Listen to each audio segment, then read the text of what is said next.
우리가 삶을 살다 보면 경제적으로 어려울 때가 있죠. 그럼 누군가에게 좀 물질을 융통할 때가 있습니다.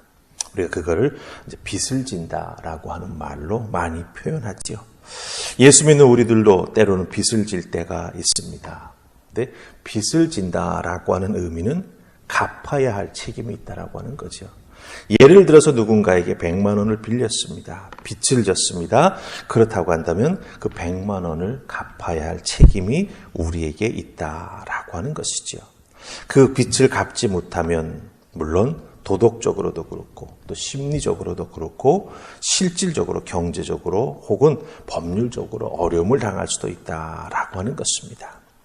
오늘 우리가 읽은 말씀 속에 보면 사도 바울은 예수 그리스도를 믿는 사람들도 빚진 자다 이렇게 12절에서 말하는 걸 보게 됩니다. 근데 이 빚은 사람 혹은 육신에게 진 빚이 아니다라고 12절에서 말합니다. 여기서 육신이라고 하는 말은 헬라 말로 사르스라고 하는 단어인데 육신 정말 사람의 몸, 이 고기 덩어리와 같은 이 몸을 의미하기도 합니다. 그리고 또 육신이라고 하는 단어가 쓰일 때에는 죄인된 사람이 가지고 있는 어떤 사고방식이나 특징을 말할 때가 있습니다. 죄인들은 어떻습니까? 좀 음침한 부분이 있죠. 어떤 그런 죄인된 우리 인간이 가지고 있는 사고방식이나 삶의 모습을 의미할 때에도 육신이라고 하는 단어가 쓰인다라고 하는 것입니다. 오늘 12절 말씀 속에서 보면 우리가 빚진 자로 돼 육신에게 져서 육신대로 살 것이 아니니라 이렇게 말합니다. 이건 단순히 우리의 이 몸, 육체를 말하는 것이 아니라 죄인된 사람이 가지고 있는 이 사고방식, 예수 믿는데 이 죄인된 사고방식을 떨쳐버리지 못하면 우리는 계속 빚진 자로 살아갈 수밖에 없다. 이렇게 사도 바울은 말해주고 있습니다. 그런데 특별히 사도 바울은 우리가 육신에게 빚진 자가 아니다라고 말합니다. 그걸 부정하고 있습니다. 그렇다고 한다면 사도 바울은 우리가 누구에게 빚진 자라고 말하고 있는 걸까요? 바로 예수 그리스도에게 우리는 빚지고 있는 자들이다라고 하는 것이죠. 예수님께 우리가 돈을 빌려서 빚진 것이 아닙니다. 예수님께서 우리의 죽을 죄를 하나님께 용서받게 해주시기 위해서 대신 죽어주셨기 때문에 대속의 은혜를 베풀어 주셨기 때문에 내 죄값을 예수님께서 십자가에 달려 피를 흘려서 지불해 주셨기 때문에 우리는 예수님께 빚진 자가 되었다라고 하는 것이죠. 대속받았습니다. 예수님께 빚진 자가 되었다라고 하는 것이죠. 그럼 빚을 졌으니 갚아야 하지 않습니까? 물질의 빚을 졌어도 갚아야 하는데 피의 빚을 졌으니 당연히 갚아야 하지요. 그럼 예수님께 우리가 어떻게 그 진 빚을 갚을 수가 있겠습니까? 오늘 말씀 잘 보면은 사도 바울은 우리 그리스도인들이 예수님께 진 빚을 갚기 위해서 꼭 해야 될 게 있습니다. 그거 하나하나 말씀 속에서 살펴보십시다. 13절입니다. 예수님께 빚진 자가 해야 될 것 첫 번째 13절입니다. 우리 같이 읽습니다. 시작. 너희가 육신대로 살면 반드시 죽을 것이로되 영으로서 몸의 행실을 죽이면 살리니. 아멘. 자, 사도 바울은 예수님께 진 빚을 갚기 위해서는 우리 그리스도인들이 어떻게 살아야 한다? 육신을 따라 살지 말고 영으로서 몸의 행실을 죽이면 된다라고 말하고 있습니다. 예수님께 진 빚을 갚기 위해서 돈을 드려야 되는 것이 아니라 영으로 살아가야 된다. 영으로 우리 몸의 행실을 죽이면 된다. 이 육신이 가지고 있는 죄된 사람이 가지고 있는 사고방식과 그 죄된 자만이 풍기는 그런 것들을 우리가 이겨나가면 된다라고 13절에서 말씀해주고 있다라고 하는 거죠.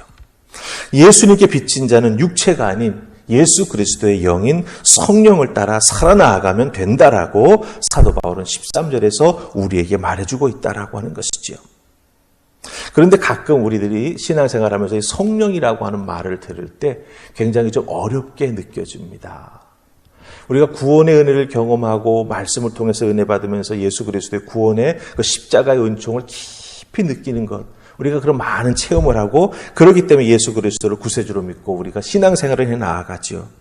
그런데 성령 이야기를 하면 사실은 우리들이 좀 부담스러운 부분이 있으면 내가 정말 성령에 사로잡혀 있는지, 내가 성령 충만한 삶을 사는지 사실 쉽게 다가와지지가 않는다라고 하는 것이죠. 근데 여러분들, 성령님은 우리 성도들에게, 우리 그리스도인들에게 그렇게 부담스럽거나 어려운 존재가 아니다라고 하는 거예요.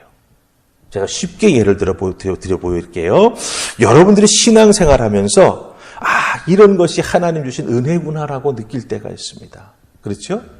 그 느끼게 해주시는 것, 그것도 바로 성령님 해주시는 거라고 하는 것이죠. 우리가 입술을 열어 삶의 어렵고 힘든 과정 중에 그것을 이겨나가면서 마침내 정말 귀한 것들을 경험해 나아갈 때 하나님 앞에 뭐라고 말합니까? 감사합니다라고 고백하죠. 그것도 우리 성령님께서 감사하다고 고백할 수 있도록 우리의 입술을 열어주신다라고 하는 겁니다. 때로는 우리가 찬양을 부르면서 하나님께 영광을 돌릴 때 그 찬양 중에 우리의 마음과 감정이 깊은 감동에 사로잡히는 것을 느낄 때가 있습니다. 그 찬양의 은혜를 깊이 깨닫게 되는 거죠. 그때도 성령님께서 우리의 마음과 우리의 감정을 그 찬양을 통해 만져주셨기 때문에 우리가 하나님의 임재를 깊이 느끼면서 찬양 속으로 깊이 들어갈 수 있게 된다고 하는 거죠. 이 모든 것이 다 성령님께서 깨닫게 해주시고 우리의 마음을 만져주시고 우리 속에 들어와 좌정해 주시기 때문에 그와 같은 것들이 은혜인 것을 깨달아 알게 된다라고 하는 것이죠. 그러니까 성령님을 너무 어려운 존재로 보지 마시고 성령님께서는 이렇게 우리와 함께 하면서 내가 신앙생활 잘해 나아갈 수 있도록 정말 우리를 위해서 기도해 주시는 분이구나라고 하는 걸 우리가 믿고 나아가게 된다면 자연스럽게 우리는 성령과 동행하는 삶을 살게 되고 또한 성령 충만한 삶을 살아가는 믿음의 사람이 된다라고 하는 것입니다. 성령님께서 우리 속에서 역사해 주시는 놀라운 은혜를 경험하게 되는 것이죠. 사도 바울은 이런 성령님의 역사와 은혜를 고린도전서 2장 12절에서 이렇게 말씀으로 확증해 줍니다. 여러분 고린도전서 2장 12절 잘 들어보세요. 우리가 세상의 영을 받지 아니하고 오직 하나님으로부터 온 영을 받았으니, 이게 성령을 말합니다. 이는 우리로 하여금 하나님께서 우리에게 은혜로 주신 것들을 알게 하려 하심이라. 아멘. 성령님이 우리에게 온 것은 무슨 이유가 있냐? 하나님께로부터 받은 은혜가 무엇인지 하나하나 깨닫게 해주시기 위해서 성령께서 우리에게 오셨다라고 하는 거예요. 그러니 여러분들이 신앙생활에 나아가면서 이게 하나님 주신 은총이구나, 이게 하나님 주신 축복이구나, 하나님 감사합니다 고백할 수 있는 것, 그리고 찬양 중에 깊은 은혜에 잠기는 것, 그 모든 것이 다 성령께서 우리 속에 내주해 주시기 때문에, 성령을 따라 살아나아가기 때문에 그런 것들을 깨닫고 느낄 수 있게 된다라고 하는 것이죠. 성령만이 하나님의 역사와 우리 예수님의 사랑을 우리에게 깊이 깨닫게 해주신다라고 하는 것입니다. 성령의 능력만이 우리 육체의 죄성과 싸워서 이길 수 있도록 우리에게 힘과 은혜와 능력을 허락해 주신다라고 하는 것이죠. 그래서 오늘 말씀에서 뭐라고 말합니까? 영으로서 몸의 행실을 죽이면 산다라고 말합니다. 성령의 은혜와 능력을 덧입으시고 성령 따라 살아나가심으로 말미암아 예수님께 빚진 것 하나하나 다 갚아가는 여러분 되시기를 주님의 이름으로 축복합니다. 자, 두 번째, 사도 바울은 우리에게 정말 우리가 빚진 자이지만 그 빚의 차원이 전혀 다른 것이라고 하는 것을 말씀해 주고 있어요. 우리 15절 보십시다. 그럼 사도 바울이 말하는 빚진 자의 새로운 차원이 무엇인가 한번 살펴보십시다. 15절 같이 읽습니다. 자, 시작. 너희는 다시 무소호하는 종의 영을 받지 아니하고 양자의 영을 받았으므로 우리가 아빠 아버지라고 부르짖느니라. 아멘.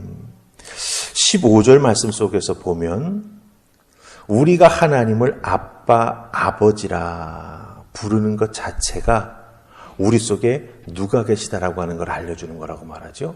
양자의 영. 이건 이제 양자라고 하는 건 우리가 하나님의 아들이 됐다라고 하는 것을 의미하는데, 특별히 여기서 영은 성령을 의미합니다. 그렇기 때문에 우리가 하나님을 아버지라고 부르는 것 자체가 우리 속에 성령님이 계신다라고 하는 증거가 된다라고 하는 것이죠. 특별히 우리가 읽은 15절 말씀 속에서 성령을 양자의 영이라고 말합니다.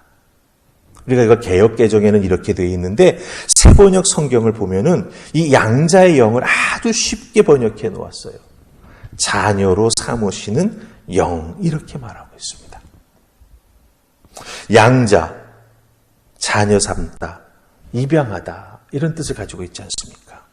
이 말은 우리 중 어느 누구도 날 때부터 하나님의 자녀로 태어난 사람은 없다라고 하는 거예요. 우리의 육체를, 이 죄악된 육체를 가지고 태어난 사람은 어느 누구도 예외 없이 하나님의 자녀로 태어난 사람은 없다라고 하는 겁니다. 하나님의 아들 예수 그리스도 한 분만이 하나님의 아들로 태어나신 것이지요. 우리는 다 죄의 종으로 태어났습니다. 그런데 우리가 예수님 영접하고 우리에게 성령의 역사심을 통해서 예수 그리스도를 구세주로 고백하면서 어떻게 된 거죠?